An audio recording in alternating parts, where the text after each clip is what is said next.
चीनी वज़ीर-ए-आज़म के रवां माह मुतवक्के दौरे पाकिस्तान के दौरान सी-पैक के तहत बिजली के मंसूबों के 15 अरब 40 करोड़ डॉलर के कर्जों की री प्रोफाइलिंग की तैयारी कर ली गई। चीनी वज़ीर-ए-आज़म के दौरे में डेट री प्रोफाइलिंग के मेमोरेंडम ऑफ अंडरस्टैंडिंग पर दस्तखत का इम्कान है। इस पर हम बात करेंगे डॉन न्यूज़ के रिपोर्टर ताहिर शरानी से। ताहिर, बताइएगा मजीद क्या पता चल पाया है? का दौरा पाकिस्तान अगले हफ्ते मुतवक्के है और हुकूमती ज़राए के मुताबिक हुकूमत पाकिस्तान की जानिब से सी-पैक के तहत जो बिजली के मंसूबे हैं, जिसमें 9 पैदावारी और एक जो तरसीली मंसूबा है, उसके तहत कर्जों की 15 अरब 40 करोड़ डॉलर री प्रोफाइलिंग की तजवीज़ दी गई है।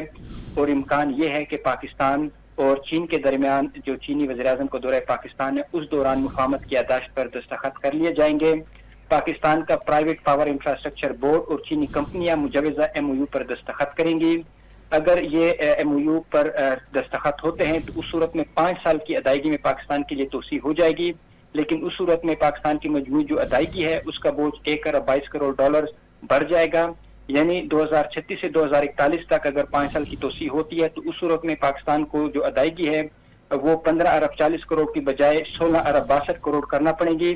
तमाम जो डेट री प्रोफाइलिंग की MOU की मंजूरी है वो वफाकी काबीना से ली जाएगी और उसके बाद इस पर MOU पर दस्तखत किए जाएंगे। ज़राए का ये कहना है कि चीनी वज़ीर-ए-आज़म को दौरे पाकिस्तान अगले हफ्ते मुतवक्के है। 5 साल तौसी से कर्ज 15.4 अरब डॉलर से बढ़कर 16.62 अरब डॉलर हो जाएगा। बहुत शुक्रिया ताहिर, आपने अपडेट किया।